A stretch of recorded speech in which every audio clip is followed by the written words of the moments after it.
AKANE Vision. I was watching.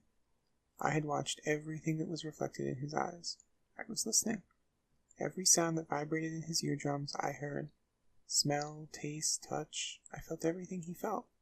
I knew. I knew everything about him. What he was thinking, what he was feeling, what he was sensing.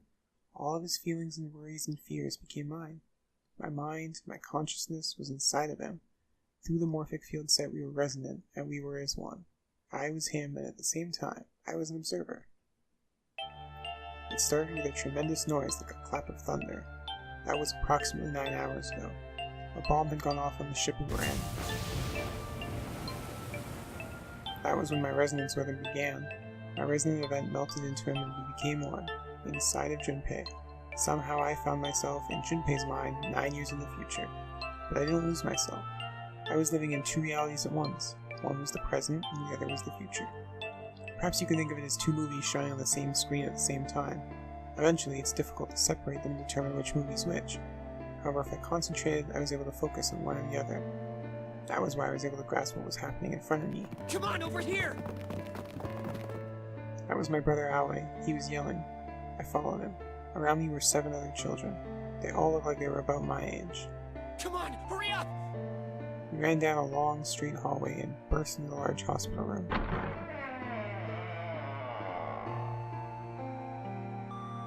Everyone was arguing. 2 of the boys got in a fist fight. The girl watching them began to cry. I want to go home, she cried. I want to go home. Another girl slapped the crying girl and glared down at her. It's been 2 hours since the game began. We were starting to fall apart. But just when all hope seemed lost, Light started talking. He was blind. 9 years later, we would call him Snake. Hello? Everyone? Could you come over here for a moment? He was older than most of us, and his voice had authority and dignity. The fights died down and we gathered around him. I have a little sister. She is very important to me. Right now, she is over in Building Q, and is desperately trying to send information over to me. Her name is Clover, and today is her 9th birthday. As he spoke, he pulled something from his pocket. In his hand were 9 4-leaf clovers. I was going to give these to her as a birthday present. I was outside picking them when I was abducted. I'm sure I've already told you, but I am blind. For a man who can't see, collecting 9 of a very specific plant is... well, it is difficult, but my sister means a great deal to me. And I hope that these would show her how much I cared for her. Since it's her 9th birthday, I thought 9 4-leaf clovers would be appropriate. Every one of you has a brother or a sister in Building Q with Clover. For their sake, we have to survive. We have to get off this ship. Do you understand? If we're going to do that, there are 3 things you have to remember. We need trust and love, and we have to have faith in one another. If we can take all 3 of those to heart, then I promise that good luck will come our way. Did you know that the leaves on the 4-leaf clover mean faith, trust, love, and luck? Those words are leaf words. So if you believe what I've told you, and you understand, then I want you each to have one of these. They're a promise between friends. He gave a clover to each of us. I took one too. Eventually he was left with only a single 4-leaf clover. He had one last thing to say. Now, don't ever forget, so long as you have that, we will always be connected. Do you want... When he finished, the tension of only a few minutes before it was gone, we were calm. After that, we ran around the ship for a while longer and opened several of the numbered doors until we finally found a door with the number 9 on it. In fact, there were 2 doors with 9 on them, and we found them in the chapel. We split into 2 groups and walked through the doors.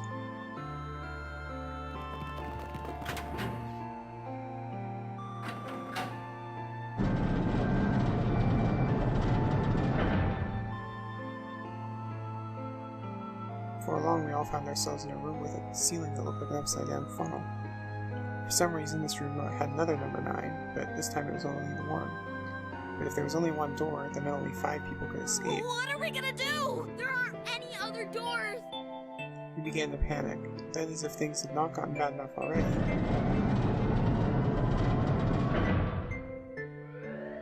Warning. Emergency incineration command has been acknowledged. Automatic incineration will take place in 18 minutes. Please evacuate the incinerator immediately. Repeat. Incineration command has been acknowledged. What? What's happening? What did that thing say? That didn't sound good. My brother Ari swallowed hard and I answered. think it means this room is gonna burn. Burn! The plaque on the door says incinerator, and that voice said that the incineration is about to start. And incinerate means to burn. No!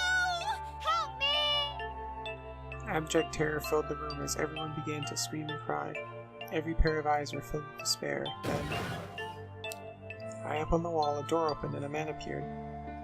He was a huge, frightening mountain of a man and as large as a bear. 9 years later, we would call him son. Don't worry, kids. I'm not your enemy. I'm one of the good guys. I'm a detective. I'm here to rescue you. The rest happened just like 7 had said it did. The 4 of us who had stayed behind were saved by 7. We called through the vent, away from the incinerator, slid down into the hall, came out onto the other side of the door 9. On the wall opposite the door was a set of double doors. We ran through those and began to run up the spiral stairs. As we ran, I led the way. Behind me were Nona, my brother Aoi, Snake, and 7. Oh, so one of Lotus's kids is there. The other children, the ones who'd gone through door 9 before us, were up ahead. I could hear them cheering each other on. We ran and ran and ran. We leapt across as many stairs as we could and kept running. The stairs spiraled upward like a tornado. Eventually I pulled ahead of the rest. Perhaps Nona had slowed them down. I didn't want to lose them, so I slowed down as well. I didn't stop, but I glanced over their shoulder from time to time to see if they'd caught up. That was when I realized. Where is it? Did I drop Junpei's present? I knew I'd had it with me when we passed through the van. Then, when I dropped it as we slid out, I had to go back. I had to, but I knew I couldn't tell the others. They would stop me, I was sure of that. I didn't stop to think, I simply moved. I ran to the central hall, the room that connected to all the other areas of the ship. I hid in the shadows. Moments later, I felt a rush of wind as they ran past me up the staircase. I waited until they were out of sight, and then I ran. I moved as quietly as I could, down and down and down. Finally, I reached the bottom deck. I ran into the hallway and looked around frantically. It was just where I thought it would be, sitting under the opening of the vent. I ran over and snatched it from the floor, but as I ran back towards the stairs and freedom,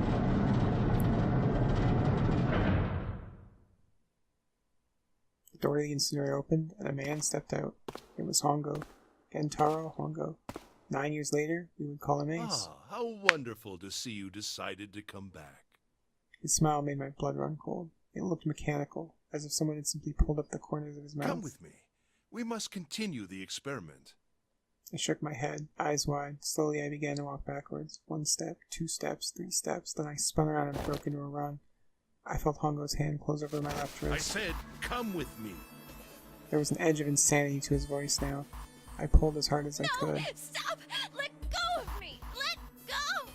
I shook my body and flailed my arms, trying desperately to get Hongo to let go of me. But I was still only a child. I was no match for a man like Stop Hongo. struggling, goddammit! Do as I tell you! He heaved on my arm, trying to pull me into the incinerator. I screamed. Help me! Somebody help me! Then suddenly, AKANE! the door to the stairs flew open, and my brother Aoi burst out of it. Behind him came 7 and Snake. AKANE! He cried my name again as he leapt toward Hongo. You came back! I cried out, but then You're too late, idiot! Hongo threw his full weight against my arm, pulling us both into the incinerator. The force of it threw me to the floor. I scrambled to my feet and looked toward the open number 9 door. Hongo stood between it and me, but behind him I could see my brother, his fists clenched. But those fists never reached Hongo.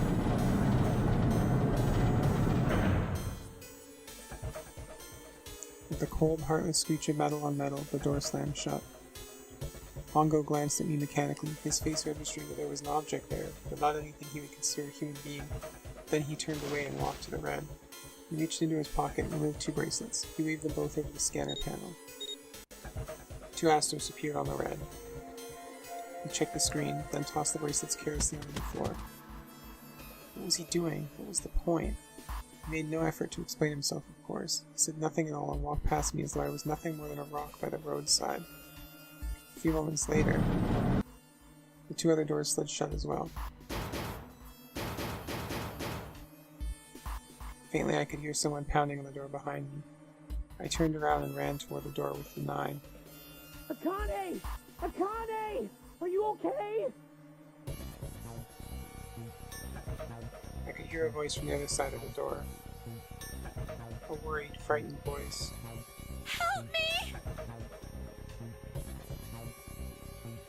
My throat was already raw, but I screamed as loud as I could. My voice echoed lonely around the empty room. What should I do?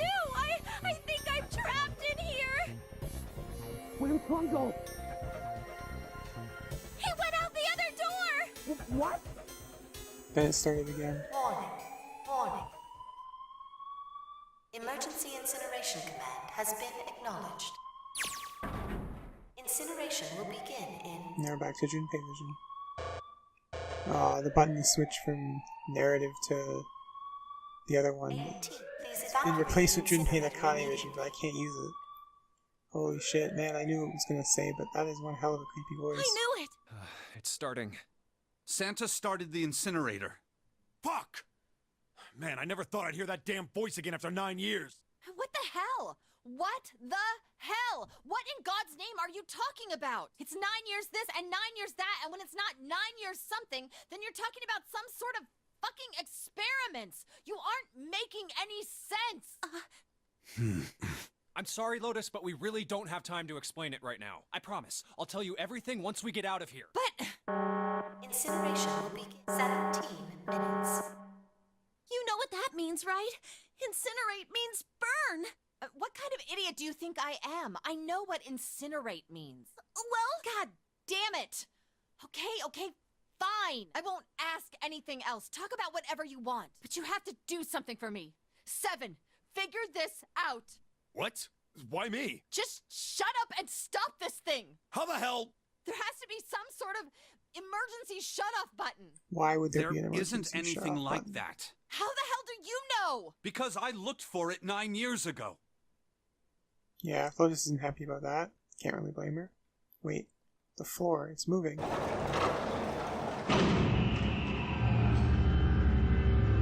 Here we go. It's the last puzzle of the game. What else can I say What about the hell it? is but that? What is that? what else could I say? The floor opened and a machine rose up out of it. It looked like a computer. At least it kind of did. There was a monitor, a keyboard, and a cross-shaped device of some kind. Something about the machine scared me, but I forced myself to walk up to it. I was terrified. Tears poured down my face. I wiped them off, even as more took their place, and forced myself forward. Finally, I reached it. I looked at the screen. It was blank.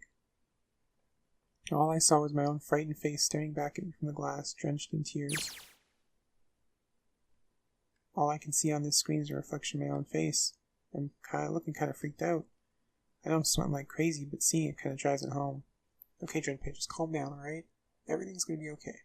Ugh, man, I wish that thing would just shut up. Incineration will begin in 15 minutes. Alright, back to this thing. If it's only showing up now, then it's gotta be important. But what the hell am I supposed to do with it? Hey! Yeah, hey, we're all tense like it doesn't mean you get to shove Okay, it's people turned around. on. There's nothing on the screen, though. Oh, this is bad. This is really bad. If there's nothing on here, how are we supposed to do anything with it? Sure, I'll just push buttons. I'm sure that'll... Well, at least it's on now. It's on the screen, What though. is this? What's up? It looks like some sort of puzzle. It's got a bunch of numbers and letters scattered across a 5x5 grid.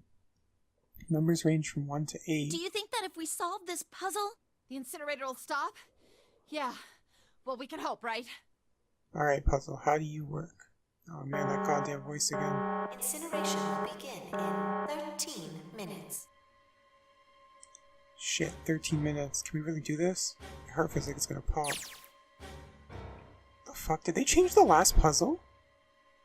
My heart was pounding like it was about to explode. I stared at the puzzle on the screen. I was sure I had to solve it somehow, but I had no idea how. My connection to Junpei had been gone for a while. His mind was gone. I couldn't get any more information from him. I felt the seconds tick by as I stared at the screen, completely lost. My cheeks felt hot as tears poured from them. Then I heard a voice. Hey, what are you doing? It was muffled. I turned around. Pressed against the window in the entry door was a face, a frightened, evil face. It was Hongo. How long had he been watching me? Don't know what to do. He was yelling, but his voice was still muffled. It's simple, but I suppose I might as well tell you. Just solve the puzzle on that machine. His laughter was muffled by the door, but it still tore at my heart like the claws of a vicious monster. I bit my lip and glared at Hongo, struggling to hold back hot tears. You're a terrible person! I hate you! Oh my! How could you call a gentleman such as myself a terrible person? That's not very nice. I'm quite fair. I don't use tricks or play dirty, you see? I've even left you a way out. A way out? Didn't you hear me? All you have to do is solve that puzzle. Do that, and you can stop the incinerator. What's the point of stopping it? You'll only capture me and make me do this all again. I'm not going to listen to you. If you're just going to throw me back in here, I might as well just die now. My goodness, haven't you listened to anything I've said? I told you, I'm a fair man. Huh? If you solve the puzzle, the verification function of the red will in turn activate. If this experiment is to deliver valid results, there must be a chance of success. If you succeed, you will escape. The verification function of the red? Then I remembered. Before Hongo left the room, he had scanned 2 bracelets into the red. Ah, so you do remember. Right now there are 2 numbers in the red. The first is 1, and the second is 3. Hey, Akane, what's your number? I looked down at my left hand. The face on my bracelet showed a 5. 1, 3, 5 is 9. I ran to the door with the 9 on it. I grabbed the red and put my hand against the scanner. You really aren't one for listening, are you? I hear Hongo's muffled voice from across the room. I've already told you, didn't I? Once you solve the puzzle, the verification function of the red will activate. In other words, if you haven't solved the puzzle, you can't enter your number. What kind of fool are you? Why are you doing... You could never understand.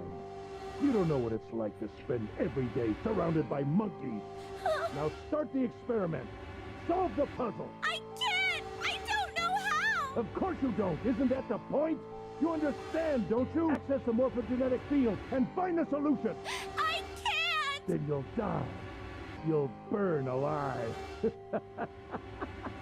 It's gonna be quite hot in there in a few minutes. I imagine it will be very painful.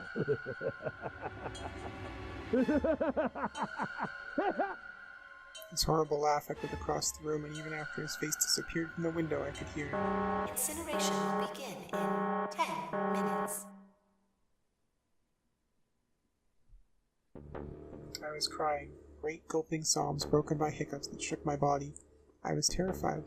I could feel my fear pressing down on me with a tremendous weight. Somehow I forced my shaking legs to carry me back to the device. I stared at the monitor. I can't! I just can't! There's no way! I can't figure this out! What was I gonna do? I didn't know. I didn't even know where to start. Fear scattered my thoughts, and all I could think of was how I was gonna die. My palms were sweating, my knees weak, arms and heavy. Vomit on her sweater already, Mom. Spaghetti. My blood was boiling in my veins. It was hot, so hot. I couldn't breathe. I felt dizzy. My heart roared in my chest as if it would pound itself to pieces.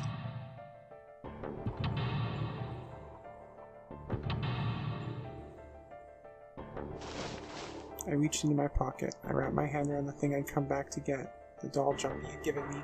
At least I had that. I held it tight with both hands and prayed. Help me, Jumpy! Help me! Help me, Jumpy! Jumpy! Please, help me! Jumpy! Akane? Akane! Who the hell is Akane? Shut up! Just shut the hell up! Seven and Lotus don't understand. I think Clover and Snake have an idea, though. Clover's looking at me, and I think Snake may have figured it out. No, it doesn't matter. They're in my way. Where'd she go? Maybe over here? Akane! Akane! Can you hear me? Akane! Say something! Fuck, did something break our connection? I swear I just heard her. Akane! Shit. Answer me! Akane! Jumpy? I spun around. I heard a voice. His voice. I looked around. It wasn't in the room, of course, but I'd heard it so clearly. Like he was right there. Jumpy! I screamed as loud as I could. Akane! Jumpy! That's her. She's there. And that means... Akane! Akane. Are you in an incinerator right now? Yes, I am! How did you know? I couldn't believe that you knew that. Now I understand what Santa meant. There's only one way to help her. You were brought here to help my sister. To save Akane. I think I get it now. Incineration will begin in 7 minutes. Jumpy, we don't have time! As quickly as I could, I told him that I had to solve the puzzle in order to stop the incinerator. Got it. And I do. I get everything now. At last, I finally understand what all of this means. I know why the Nonary game was held today. I knew why we were kidnapped and brought here. It was all for this moment. All of this was planned out to lead to this one moment. Oh my god, this is insane. I can't believe it, but there's only one possible answer. June is... 0 is... Akane Kurashiki. She recreated the history of the future that she had a glimpse of 9 years ago. She tried to save herself that way 9 years ago. No, she's trying to save herself right now. That means there's only one thing for me to do. Even if this is all some sort of insane plan, I will save her. I will save Akane Kurashiki. I must save her, no matter what. Incineration will begin in 6 minutes. The voice reminded me of how much time I had left. Yeah, I know. Just hang on, alright? I promise I'll get you out of there. I'm not gonna let you die. I promise. So don't worry, alright? Just give me a few minutes, okay? Okay. My voice shook as I answered. It was hot in the room. It felt like my heart was on fire. 6 minutes or not, my heart burned with my feelings for him. Alright, time to get to work, Junpei. Is Snake talking to me about something? Whatever, it doesn't matter. Get out of my way. Hey, what are you... Just trust me, okay? Sorry, Lotus. I didn't mean to snap, but there's a lot more at stake here than your pride. I'll apologize later, alright? Now let's have a look at this thing. We got numbers all over this grid. I think the panels are out of order, so I just need to switch these out. Staring at it isn't going to accomplish anything. I'll just have to try it. Think of what I did all those times before. I'm gonna do this on my own, with my own mind. I'm gonna solve this problem. I think they changed the final puzzle.